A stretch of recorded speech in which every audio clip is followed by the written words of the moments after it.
sponsors rolling? Oh, yeah, let me turn that on. All right. So we're live. Are we live on Facebook or what? We're live on Facebook and YouTube in our MMA Fight Pass profile. Well, welcome everybody. If we got anybody tuned in, I know a lot of the people watch the show afterwards. That people will come back and watch it. But thank you, Dan Camarillo and Marc Dela Cruz, for joining me today. I really appreciate it. You guys taking time out of your life and coming onto the show. It's an honor. It's always an honor to have you guys on. How you doing, Archie? Hey, doing good, doing good. Same thing, Dan, Mark. Thank you guys for joining us. And I know some of us are working from home. Dan, sounds like if you are, and you know, and others are just kind of in quarantine. Yeah, I'm working from home, but you know, just taking things one day at a time. I got to keep the bills paid, you know. So when you say you're working at home, Dan, are you doing some jujitsu out of your house or what?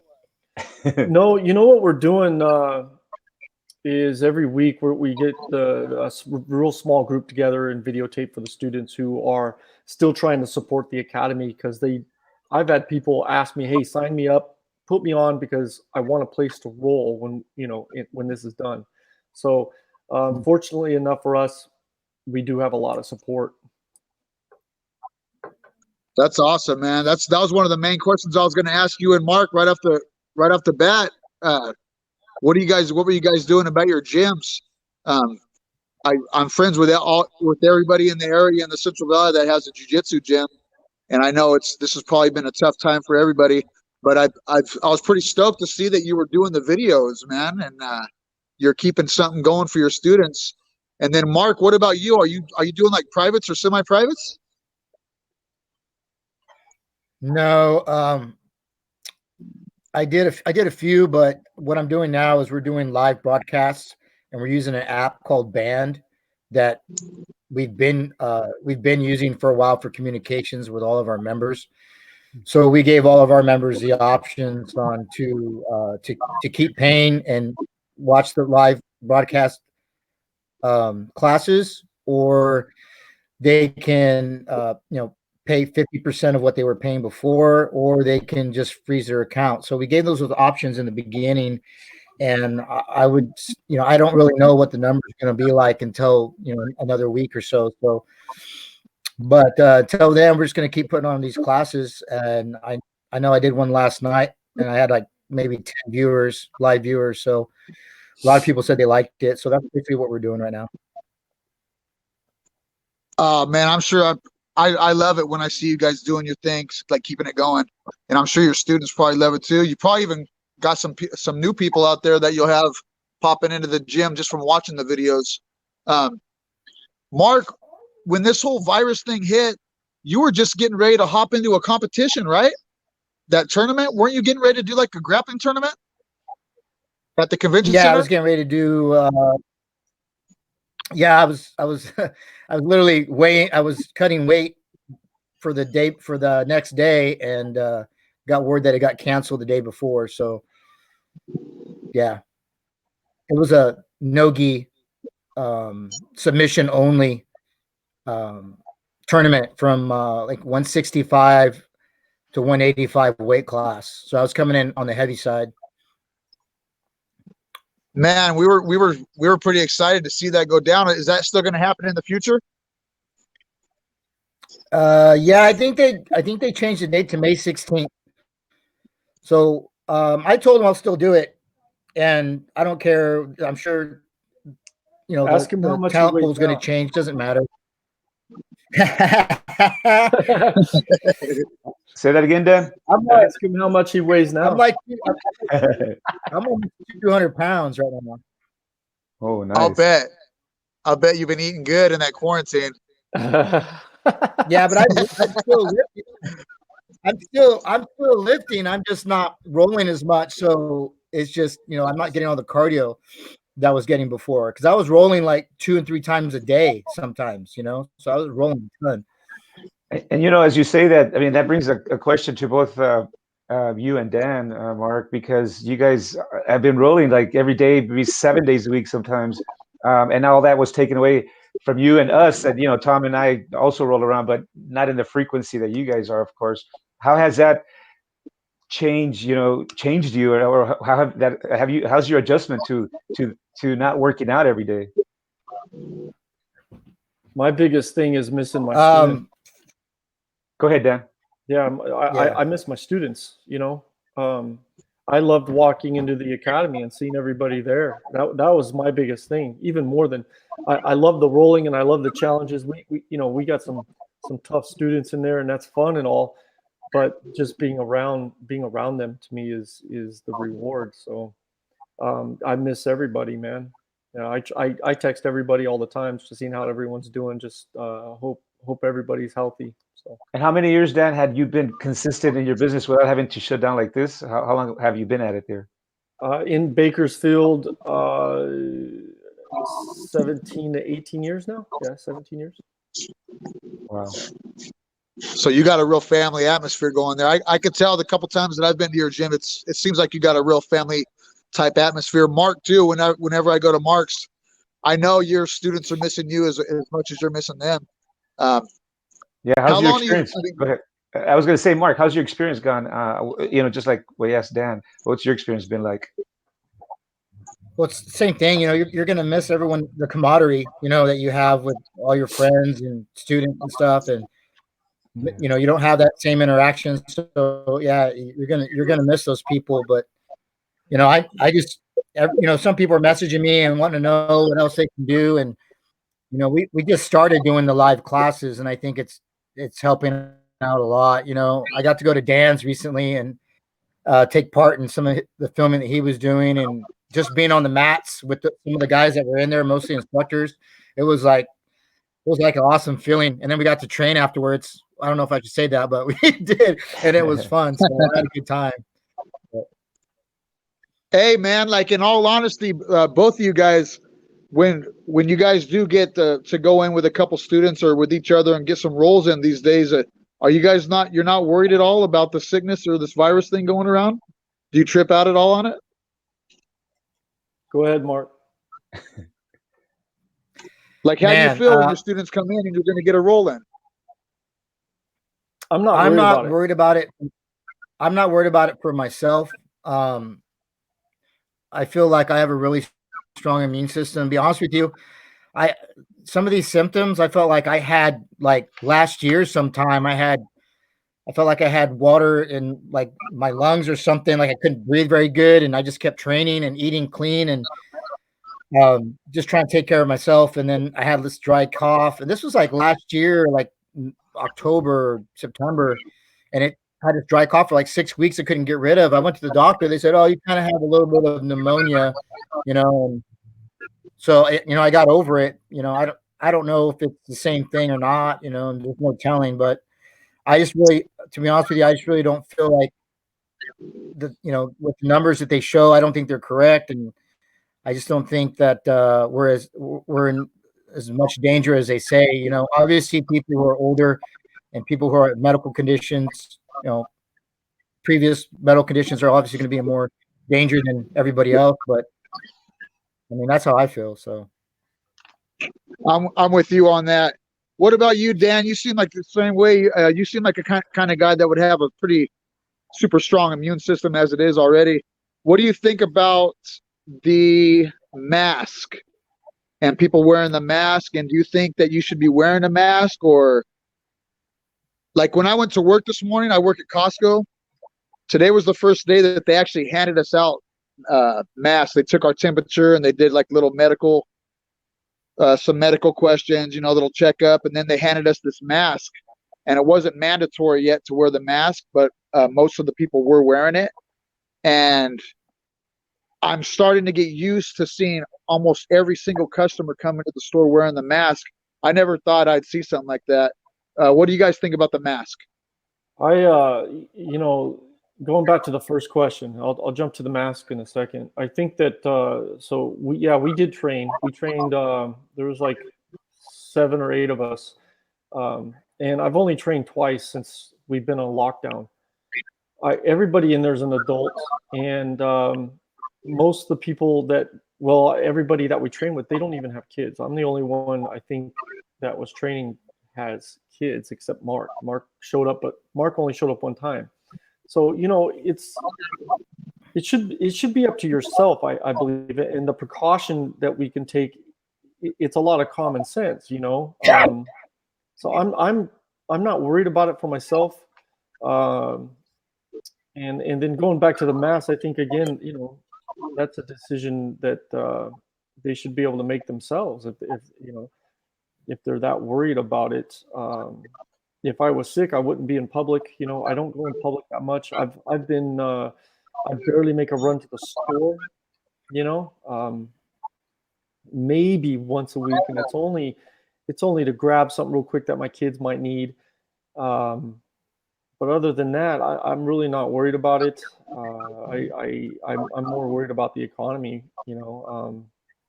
It's not looking good. So It's not looking good. I do want to say I don't wish this upon anybody. I don't want to see anybody get sick. I think the long-term effect of the economy is going to be far worse than this virus. That's just my opinion. So. Man, I know. I'm 45 years old. I never thought I would see something like this, and I haven't seen anything like this in my life. I got a feeling that we're going over the hill, though. We're over that hump, and that we're going to get over it. And I got a strong feeling your guys' jiu-jitsu academies, you're going to get people flooding back in there. And man, I just want to say something. To any of the students that might be watching now, or they're going to watch this later on, and this doesn't just go for Dan and Mark's school, this goes for all the schools in the academies. Man, I really hope I had a school. I don't have a school open right now, but I did. But man, I really hope that the students are taking care of you guys. And even though you're not getting to go in there and train in a full class, I just really hope that the students are still throwing something in, you know what I mean, and contributing to the school. It's all going to come back around, in the future. But I just really hope that everybody's keeping their, contributions going. But what's the first thing you guys are going to do when this little quarantine's over? You got any plans with the family, or maybe you want to get out on your own? For me, my birthday is on May 1st. So if that's when the quarantine is over, that's one hell of a celebration. Yeah. So I don't know. I'm probably going to go out of town and go train somewhere. And I mean, if the school's open, the school open. I got guys who are going to be itching to get on the mats, and I got enough instructors. Yeah. So I may just go out of town, more than likely. I don't know. That'd be nice. I have to concentrate on my academy, so I'm not going anywhere. Yes. We actually had a wine trip set up for the end of April, which is canceled because I don't think anything's going to be open right now. So the first thing that I know that we have to do is rebuild the academy. I think I need to be there consistently to do that. So, where were you guys going to go for the wine trip? Just past Robles. I got my trailer. I was going to take my trailer, and I was going to go with Rodney, actually. Yeah. It was Rodney's idea. Called us up. And, yeah. Yeah, you better hold off on that one, bud. Yeah. Yeah, I've drank enough wine. I've drank enough wine this little free time we got at home. So. Yeah, this quarantine, man, I've been cracking back a few, dude. I'm not gonna lie, I don't really normally drink. But yeah, Archie, what about you, bud? Hey, so things are going well. Tom, just doing our thing here with our MMA Fight Pass, keeping busy with technology, staying up with with the technology, obviously, the way we got these 4 screens going on, so it's kind of cool. But other than that, just keep trying to do some workouts here and there in undisclosed locations. Just like I wanted to bring up a topic about the UFC, Tom. I mean, and you guys, Mark and Dan. Let's talk about it. Yeah, UFC's coming to Lemoore. Is that really going to happen, or is that just a fart in the wind? What do you think, Dan? I've read a couple things about it. I don't know the facts. Yeah, I don't know any facts either. I just, from what I've read, I think they're possibly he's trying to buy an island, right? Yeah, international fights in an island, and West or United States fights here in Lemoore. I think I'm inclined more to say that I think it's going to happen. I haven't. It's an Indian reservation. I don't see how they can stop it. Hey, explain Yeah. something to me, guys. Is the island, is that like the name of their little resort thing out there, or what's the deal at the Tachi Palace? No, Do they he's call talking. it the He's island or talking about something? really buying an island for UFC Or was he? or what? He's borrowing It was a somebody's front. island.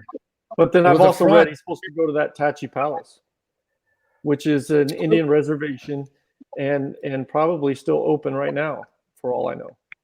It's probably still Well, I rolling, think- bro. Yeah, it's probably still rolling, dude. They don't care.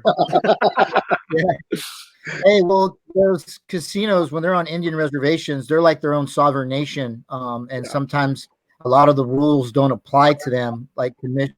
So if anyone's going to hold a fight somewhere, it's probably going to be on a reservation if it's going to be, right when this whole thing is getting to a close. So, I mean, that makes sense, So, Yeah, and you know what I Hey, think. dude, What Tom I go was going ahead, to say go ahead, is brother. that they have the whole resort there, right? They got a hotel room to keep everybody in their own rooms. They have a place to host the fights, I'm sure, and the only thing that's kind of interesting is behind the scenes medically, right? I'm sure these guys are going to bring in all their doctors and a big crew. I mean, they're going to have to set up their own little hospital there somewhere, I'm guessing. What do you think, Tom? Hey, the test is really not that big of a deal. Like I said, Costco Wholesale is a big company, and that's who I work for. And now every morning when we go into work, they have to run us through that test. And it wasn't that big of a deal. It's not, as long as you can pass that thermometer test and pass a couple questions, you're good to go. I think that's just like a little quick medical screening, just looking for initial symptoms, So if you have like a fever, they're not going to work, So they don't grab down below and make you cough? They didn't stick their thumb up my ass or anything like that. Not yet. The guy was kind of licking his lips, though, dude. The guy was kind of smiling and licking his lips. I was waiting for him to ask, but he didn't, though. But anyhow, hey, man, all four of us here have been out there at Tachi plenty of times for those WEC fights. Yeah. Even before the Tachi fights. That's some sacred ground right there, man. Yeah. So I can see it going down. What sucks, though, is that they're not going to let us fans go out there. Yeah, no, they're going to keep it secluded. Oh yeah, I got a feeling there'll be some way. It's a big entertainment ground for. It's a perfect place to have this. I mean, they got their bowling alley, they got a movie theater. I mean, they're going to entertain everybody that shows up. I mean, I think it's going to be okay. I venture to say we'll see. They got their own bowling alley. I went out there right before they apparently closed down, and they've expanded that place like crazy. There's so many new places to eat there: movie theater, bowling alley, arcade center. Like, it's crazy. Yeah, it's been a while since I've been out there, man. Well, man, that's crazy, man. We had a question, Tom, from James Gilliland, actually. His question was to Dan. James is a guy that works with us on our MMA Fight Pass. They were wondering if Dan, you're ever going to compete again. There's a lot of these one-on-one tournaments that like Fight to Win and 559 Fights is doing. Have you ever been invited? You think you'll ever do one of those? Like Fight to Win equivalent. I want to do Fight to Win. I would like to do a jiu-jitsu match and a judo match in the same night. Ooh. So get two down in one night. But my goal, I got to get down to 185. I'm just too heavy right now. Too heavy. There's a question. There's a question that we get, that me and Archie get all the time about, and nobody wants to ask you, man. I don't want to be disrespectful to anybody, like throwing questions out there or anything, but Archie's gotten this question over and over too. But everybody, Chris Ronquillo and just multiple people, they want to see you compete, bro. I want to see you compete too. I didn't know if you're going through any injuries or what the deal is anymore. No, I've more worried about my weight because I know it slows me down and I don't have the gas. So what I need to do is get back into shape. I was on a good path, and then now we got locked up. I was down to 193, and I wanted to get to 185. Now I'm back up to 200. So it's a little tough, But yeah, I don't want anybody out there to feel like they're gonna offend me or anything. They can ask me. They can come up to me, introduce themselves to me. I like meeting people, and they can ask me pretty much anything. I'm gonna tell them. So, That's what I always tell eventually, people, man. I feel good. I'm healthy. I don't have injuries. I do want to fight. So, yeah, hopefully soon.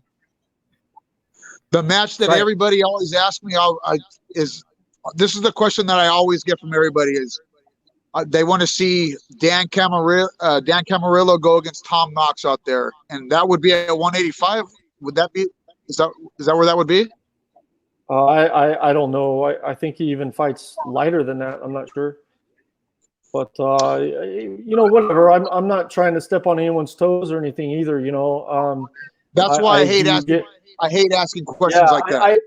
I do get a lot of questions like, who do you want to fight? There's nobody in particular, but they always push, you know, hey, fight Tom.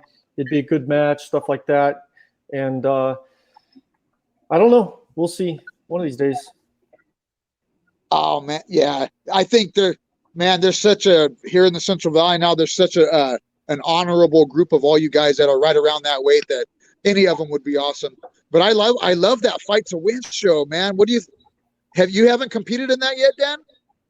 No, but I've commentated plenty of them.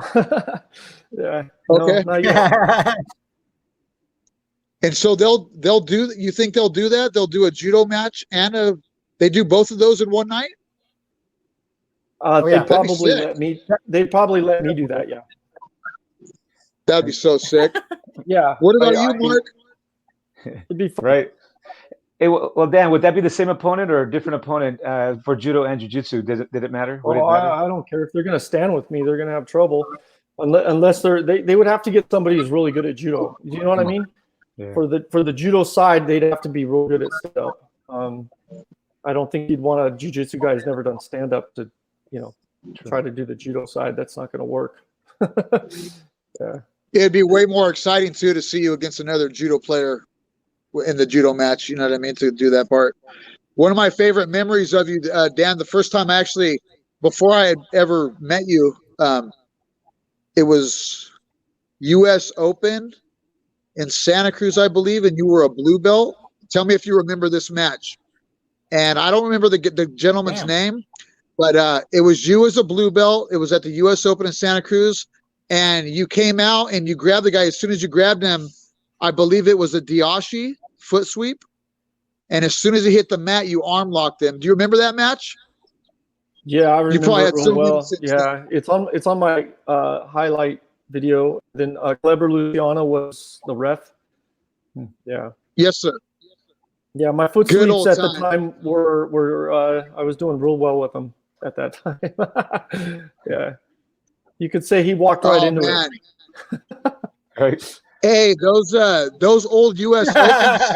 Opens, those old U.S. Opens in Santa Cruz were really something else, weren't they? Yeah, you know, a lot of people don't know this, but the U.S. Open and the Joe Moreira Nationals were the top jiu-jitsu tournaments we had. We didn't have PANs. We didn't have IBJJF Worlds here in the U.S. yet. Nope. And so going to those, we got to see all the top UFC fighters would be walking around like normal, and you'd go up to, hey, good to see your fight, and you know, it was awesome. And those were awesome tournaments, awesome days. No barriers to keep you off the mats. People would circle your match. It was awesome. It was tremendous. Yeah. It was tremendous. Nate Diaz walking around, BJ Penn. Yeah, well, BJ Penn was from our academy, so yes, I got to see him every day. Oh, wow. Hey, now back. Dan, I know a lot of people may not know, but before you got deep into jiu-jitsu with Ralph Gracie, you and your brother was your first martial art judo? Was that the first art that you studied? Yes. And now did your dad get you into that, or your older brother? How did that work? Well, so my brother's younger, and I started judo at 4, and he's 4 years younger. So, but yeah, my father was leaving every night. I didn't know where he was going, and I asked him one night, "Where are you going?" And he goes, "I'm going to judo. Do you want to go?" And so yeah, And the one time I went, he wouldn't let me quit. So that was the end of that. I just learned I did not know your brother was younger than you. Wow, that's learn something new all the time. Yeah, so he your dad just was your dad. far older than me. I know. It's all good. You can't tell. Hey, you're doing something right. Yeah. And Mark, I know you too. Before jiu-jitsu, you did judo. Was that your first art? I was learning judo and jiu-jitsu at the same time. So Dan, actually, what's funny is Dan reffed my very first jiu-jitsu match ever at the first PMA. He was Dan was a purple belt. And I just kept trying to go for a drop Sanagi because that's the only throw I knew. But anyhow, it was pretty cool. So, talking about all these drops. Talking about all these fights and stories. Earlier before the show, we talked about perhaps Dan, if you can share an IHOP story that you encountered a few years ago with your brother. I believe was involved in this. Can you share a little bit, maybe? Yeah, it was actually Denny's. I want to hear the IHOP story. It was actually Denny's, and there used to be there used to be a saying, "Don't go to Denny's with Dan," because there was always a confrontation.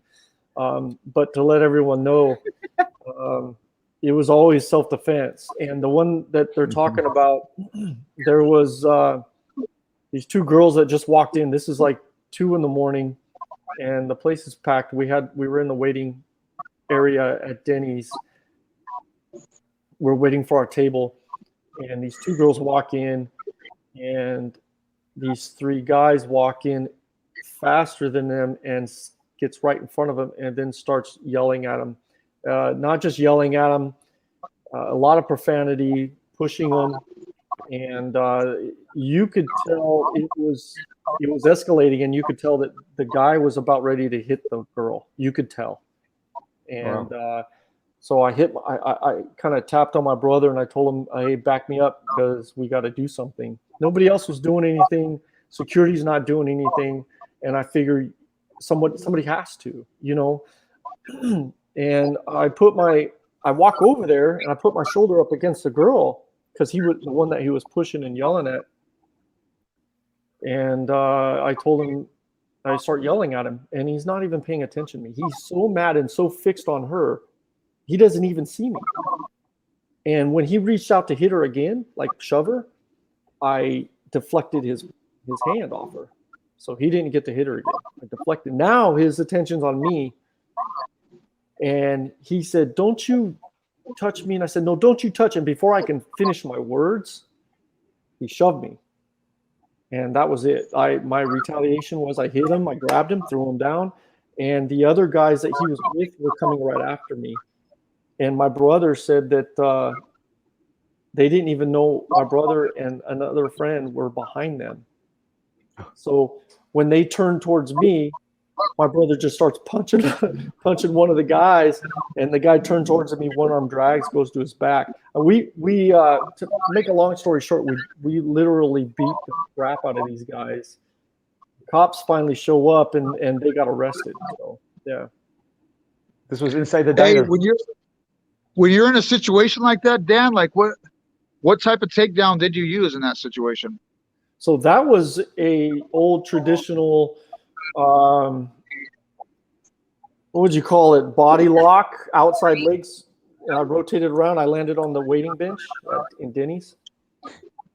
He was trying to hold on to me, so I went knee on belly, cross-faced him till he broke his grip, and then just started. Yeah, we beat him up pretty bad. It was fun. That's crazy. Those guys, honestly, they deserved it pretty bad. Yeah. Yeah, and hey man, and I'm with you 100% in a situation like that. Like somebody has to step up. So, when something like that's going down. Yeah, I didn't want them to hit the girls. Nah, and you did what you should have did right there. So did the police show up or anything like that? Yeah, they actually threatened us. They said they were going to go get their guns and shoot us. I made a comment, said you need a gun because you can't fight. And, they got mad. They took off down the street doing 100, and they got pulled over. and the cop said, "Hey, I knew this was the guys from Denny's because they were all bloody." So they arrested them. Yeah. What's the most recent That's story crazy. that you have related to, street experiences? Do you have anything recent? So I didn't even hear this. So the other day, my son was sick. He had the flu, and he had a fever. So I had to go get children's Tylenol, and I went to the Rite Aid that's not far from my house. Now, I'm right as I'm walking in. This is about 8 o'clock at night. No, 9 o'clock at night. Right as I'm walking in, I see these two guys. I want to say they could be 17, 18 years old. So they're kids to me. You know what I mean? But they had handfuls of liquor, both of them. And they're walking right by the double doors. They're two automatic doors. And I saw them start laughing and then turn towards the double doors. So they were walking to pay for them. But before they got to the counter, they took a left turn, went straight for the doors, which is coming right at me. Oh, well, in my left hand, I have my cell phone, my keys, and my wallet because I didn't have pockets at the time. So everything's in my left hand. I had my right hand free. I go, oh, okay, he's going to run right by me. I'm going to throw him. Sure enough, one kid went right when he came out the doors. One kid went right. He got away. But the other kid came straight next to my left side. I said, perfect. Right when he came by me, boom, I grabbed him, Toshi'd him right to the ground. He dropped all his liquor. He got up and ran. So they got half their liquor back. Yeah, but I threw him on his face. God, that's crazy. Hey, how does a guy off the street like that, when you toss them, they don't, they're not familiar with taking falls. How does that end up when the guy doesn't know how to take a fall? And you throw him? He fell face first. I made him, I did tie a Toshi and I had one hand, so I couldn't rotate him to his back. Okay, so he fell face first. He's holding on alcohol. So you can imagine when he's falling, he probably his hands might not have been there in time. He probably scraped everything up. Had a little face plant. Yeah, I'm pretty sure. I bet he wasn't laughing when he went out the door. What's that? I bet he wasn't laughing anymore. No, he took off running, man. He took off running, went straight across the street, didn't even look for cars. He took off running. He was gone. I remember working with Mark way back in the day. Remember Mark at Bogart and Lulu's, that nightclub? Oh, yeah. Mark was me and Mark were bouncers at this nightclub, and that was, how many years was that, Mark? How long ago was that? 2001, 2002. Those were some interesting days. Yeah, those are some interesting times right there. I wish I would have had a GoPro or something to videotape some of those moments. Hey, so Dan, I was going to say, Mark doing those dropping these Seoi Nagis on people inside that nightclub. Oh shit! I'm serious. They were more like Harayo Goshis. They were Harayo Goshis. Hey, those are some crazy times though, because that jiu-jitsu club, was it Jabushi, right? It was one of the first. Yeah. Do you remember that school, Dan? Did you ever train at? Did you ever come over to Jabushi? Who was running that? It's Mike. Mike Stewart was running. I remember going to I think I remember going to the club you're talking about. Yeah, Mike Stewart was a judo guy. He came with Yamamoto. Yeah, he was a black belt under Yamamoto. Yeah, I remember him. Yeah, he's a good guy. Hey Dan, who was that? The black belt that you were under? He was that Japanese gentleman, and he had his two sons that were black belts. What was that gentleman's name? Mr. Imamura. Imamura. Whatever happened to that guy? He passed away a couple years ago. A couple years ago. What about his sons? Do you ever see them anymore? Yeah, they still have a very successul judo club in Fresno. Yeah, they're doing pretty good. I think we talked about this before. Yeah, so they do. They've kept that judo tradition going. Yes, they did. Hey, now that gentleman, just like Yamamoto. Hey, we were. A lot of people don't realize it and understand it, but we're pretty fortunate to have those two gentlemen here in the valley. That guy came from a pretty. Your instructor came from a pretty legit line, didn't he? He was very famous in Japan for his judo. Yes. Man, that's so cool. That's so cool. So you, your dad, and your brother all got your black belts under him? Yes. Yes. I don't know if my father did, but yeah, probably. Yeah. But yes, my brother and I did. Yeah, man, miss that guy. He used to just stand there and stare at you while you trained. I never got to train with him, but I did go to some judo tournaments where he was there, and I did get to meet him a couple times and just see him standing there like coaching your some of the students. He seemed like a pretty cool guy. But Samamoto, I did get to meet him, and man, he was a real gentleman too. And that guy he seemed like he was a pretty legit dude. But yeah, those pretty cool, man. I don't know if your students understand like how good they got it with you and your brother. How's your brother doing? I guess he's doing okay. He's staying more. He's got like a little ranch house or something. He's staying there, hanging out, practicing. Where does he live at? And Nice. Yeah. yeah, he is, man. He's you gotta keep up your skills. That's right. I agree. That's something that I'm not doing that I wish I was doing. But yeah, I agree on that. Especially in the days that we're living in now. These are some pretty interesting times, man. These are interesting times. I'm pretty happy to be doing this podcast with Archie and getting to talk with you guys. But this is a pretty trippy time, dude. So what I'd like to do, I was going to ask you if we can come back and do another Inside the Dojo at your school again when this is all clears up. For sure. Yeah. And we'll get Mark over there, and we'll do it. We'll get Archie and everybody over there. That'd be cool. What else, Archie? I know you had some other things that you wanted to ask Dan and Mark. Yeah, one of the questions actually that came out from one of our guys, Xavier. He had a question for Mark. Your experiences too, when you met Dan and when you decided to just get on board, with the Camarillo Jiu-Jitsu. How long has it been? Yeah, Mark. Mark? On top of that, what was the main thing that got you that you wanted to go with Dan and Dave? Well, I'd followed Dan and Dave for a while. I mean, probably since the Jibushi days. When these guys are going out there and throwing everybody and finishing them hella quick. It was like, I want to be able to do that. And I've always admired their abilities, but. I never thought I'd be able to, be under Dan or ever get a chance to train with Dan or Dave. But, when we, I started out under Chinguiña, and we were traveling to Orange County to go train, or just training with each other at the club in Visalia. And then train over at your place, after that. And when you closed down, I went to Exeter and started, my own jiu-jitsu program out there.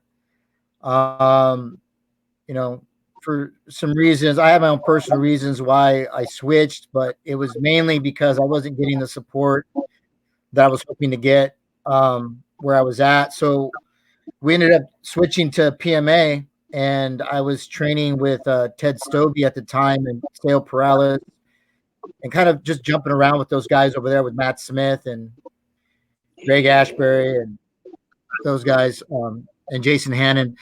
But, there was some issues. And when Ted was spending most of his time with me, and then Ted disappeared at one point for like 6 months, no phone call, no nothing. Hadn't heard from him, and we're running a school, so I couldn't.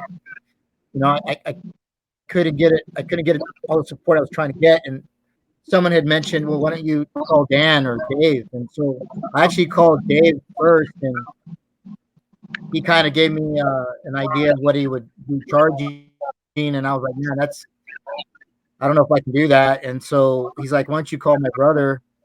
So then I called Dan, and Dan's all, yeah, man, come by, And I think I'd already cross-trained with Dan like once or twice.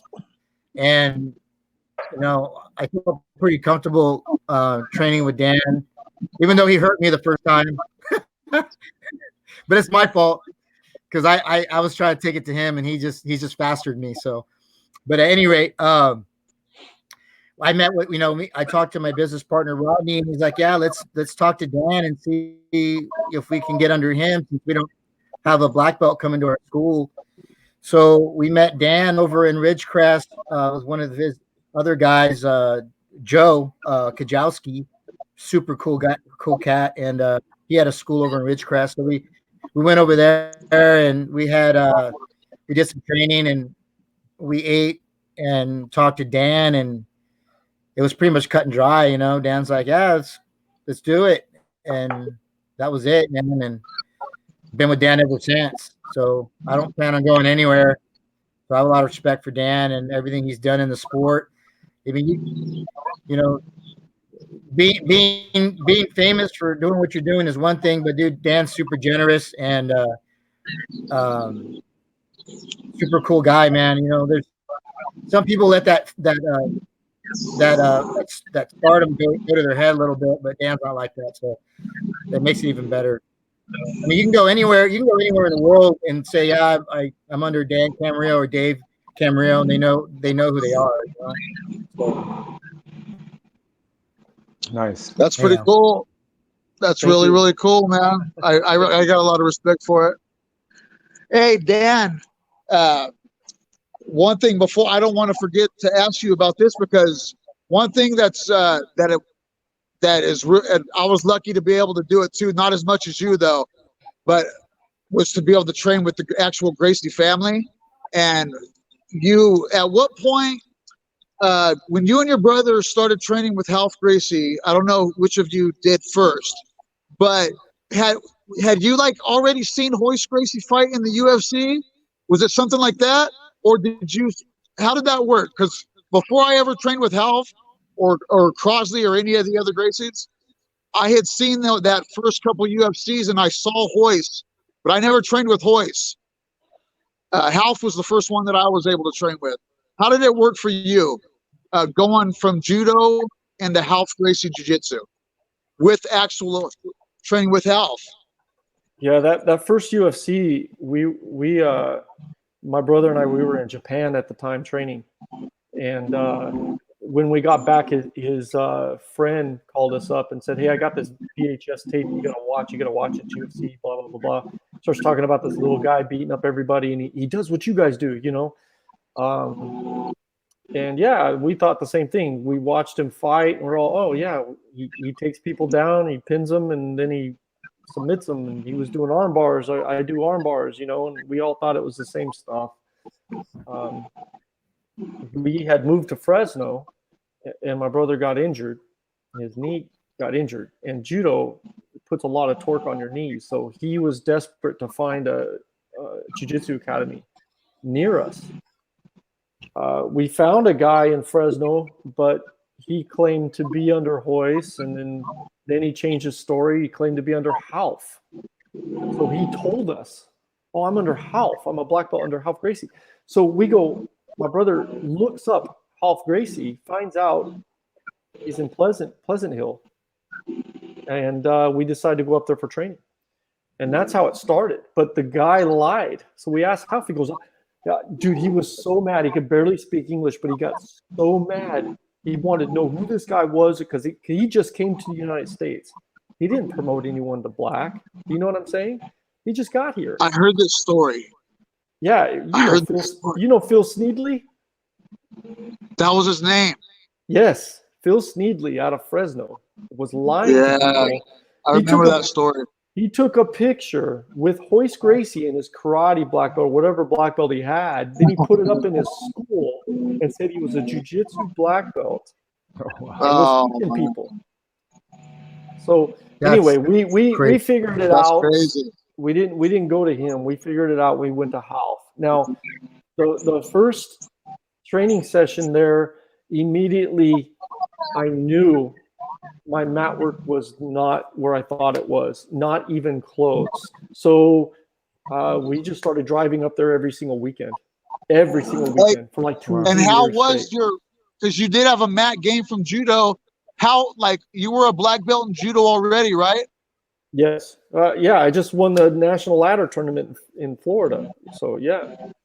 And how was the ground game from judo? Having that black belt in judo, when you went into house, how did it compare your ground game to the Brazilian jiu-jitsu? Hold on, my computer's okay. You know, I was about blue belt level because I was tapping their blue belts, and their blue belts were they were tapping me. I was right at blue belt. Purple belt, you can forget about it. I got demolished. So. And was BJ already there at that time? No, that was way before BJ. That was like a year before. That was before BJ Penn. Yeah. And Mark, you were like me. We were just here, like we were like learning about Dan and your brother and all these other guys. Mark, how long was it did you watch like Dan and Dave before you actually did get a train with them?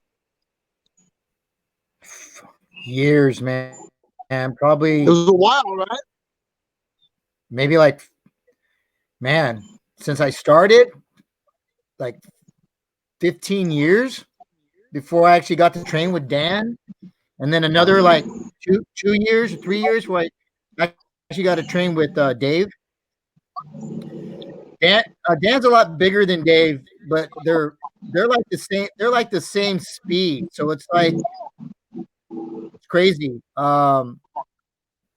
Dave. I don't know if it's. I don't know. You know, I don't know like if they're trying to be nice to me or what. But like, I know Dan doesn't do a whole lot of flying attacks on me. I think he's trying to protect me from getting hurt.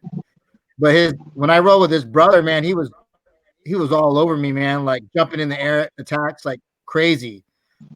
But luckily, it's kind of expected, you know. But yeah, I mean, you gotta put your hand out. Put your hand out like this. Yeah.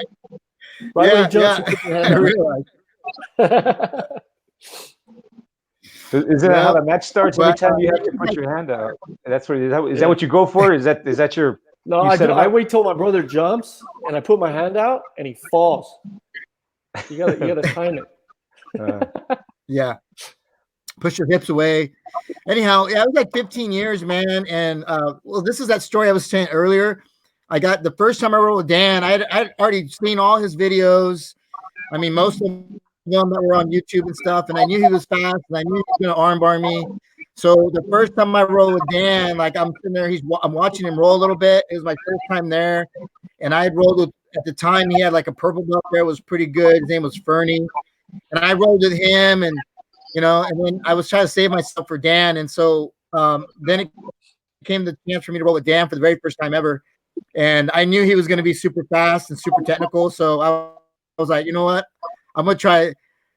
You know, I just, you know, I was just younger. I just want to catch him. You know, that's what you wanted. That's what all the lower belts try to do. All the black belts. It's just expected. So I went like super fast and hard on Dan, and I try to hit like this. I get down from stand up, and I knew he was going to throw me, so I wasn't going to stay standing with him. So I like pulled guard and then shot into an ankle lock position like really fast. And I've never been knee barred so fast in my life, dude. He like literally was falling into the knee bar, and my knee was popping. We didn't hit the ground yet. Wow. And I'm like, Sorry. I yelled a little bit. And he's like, "You all right?" I'm like holding my knee, and I'm like, "Yeah." It only popped like a couple times. And he's like, "Oh, I'm sorry. He's like, "We're gonna go get some tacos and a beer. Come on, I'll get you dinner." And I'm like, "Okay." I was sitting there stuck. I can barely walk out of his academy, dude, and my knees all swelled up. And I'm going to have beer and tacos. So as long as there was beer and tacos, it was all good, right? So that was my first experience beer with Dan. Feels everything, man. After that, it took me like 6 weeks, 7 weeks to recover from it. But then I came back, and I just didn't, you know, I wasn't trying to take Dan's head off anymore. I just was trying to be like play as technical as I could, and he just continually to armbar me over and over and over and over again. And I think to this day he still armbars me. So nothing's changed. So Dan, is there a nickname? I was going to ask, is there a nickname called the Arm Hunter, Dan? Is that how you got your nickname, or what, is there a story behind that? Yeah, Half Gracie's it was very well known to everyone had nicknames. I was one of the last one of the group to get one. But I was training with one of the guys, and over and over and over. Him and I used to train a lot, more so than I would with switching partners. Because me and him, we flowed real well.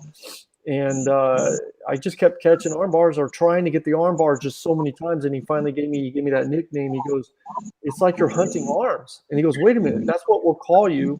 And he called me the arm hunter, and then it stuck. So yeah, that was in 90. No, that was like 89 or so. That was 88 something. No, wait. No, I'm sorry. That was 97, 98. 98, that's what it was. And ever since then, you've been hitting them arm bars. So long ago, I forget the years. Yeah, arm bars, I just Hey, see, you guys, man. It doesn't you matter guys where I'm ever go at. up there and train with Health? Well, not anymore. I don't even know where he's at right now with what happened. No, I don't. you guys haven't seen him in a while. Do you know where he's at? I don't know where he's at. No, I don't. I haven't heard anything about him. Yeah. That's crazy. What about you, Archie? What do you got? What's coming up next for us? Well, we're just going to see what's going on with the MMA industry for now. We're just going to be. I like this setting here. I mean, just bringing in guys from the same club, people that know each other, and just get together online and just wait this thing out. This is cool. Hey, Mark and Dan, do you guys have any sponsors or anybody like that you guys want to talk to or give a little shout out to? CK's been real good to me. I'm really, sponsors. I like to give them room to give it to the people who really need it. So I'm able to support myself financially. I can buy my own product, so I don't hunt for sponsors too often. But we buy a lot of our geese for the kids and for the some of the adults, and we order them CK geese. So I've got a good connection with them. So I'll give a shout out to them. Hey, and what about you, Mark? You got any tips for these people that are locked up in this quarantine right now?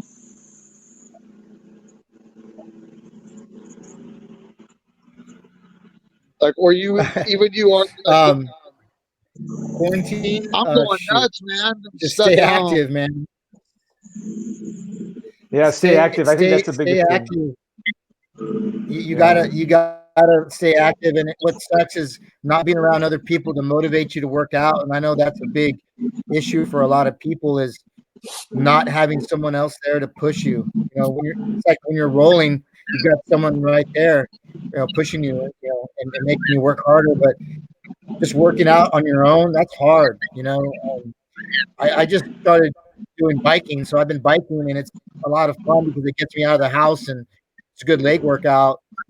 But stay active. As far as sponsors, I wanted to say something too. Like, CK has also been good to me.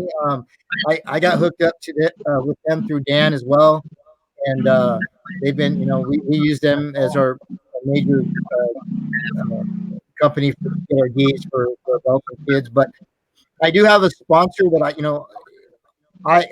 this, as far as like competing, I generally don't try to hunt for sponsors too much, but I really like Holdfast, and they sponsor me and get me stuff on a whim, man. I'll tell them, hey, I took a fight. I'm fighting in 5-6 days. I'll shoot them a message, or like, what do you want? What do you need? And they know my size, and they shoot me a whole get every single time, man. No questions asked. They've always been there for me, man. So they're a really good company. They're based out of New York, but they're called Holdfast Fight Gear. And they like to sponsor like ex-military people. So if there's guys out there looking for sponsors and you compete a lot and you're ex-military, hit up Holdfast. They're doing sponsorships right now. So hit them up, man. They're awesome. So. All right, Mark. All right, Dan, we appreciate it, man. Thanks once again for taking the time and coming on the show. I want to say one thing too is Gentle Art CBD, guys. If you're looking for a good CBD for pain, anxiety, whatever your CBD needs, me and Archie have been using it. It's pretty good stuff. And then La Enchilada Mexican food, guys. You want a damn good burrito, some tacos, la enchilada. It's there for you. Dan, thank you again. Mark, thanks again. We'll talk to you guys soon. We'll try to get you guys in the studio next time. Yeah, definitely. Archie, anything else? Yeah, no, thanks, Dan. Thanks, Mark. And we'll be seeing you guys out there on the mats real soon. Okay, cool. Yeah. All right. Be safe. Gentlemen, Thank you. thank you very much. Awesome, guys. Thank you. Thank you. Bye-bye. Tom.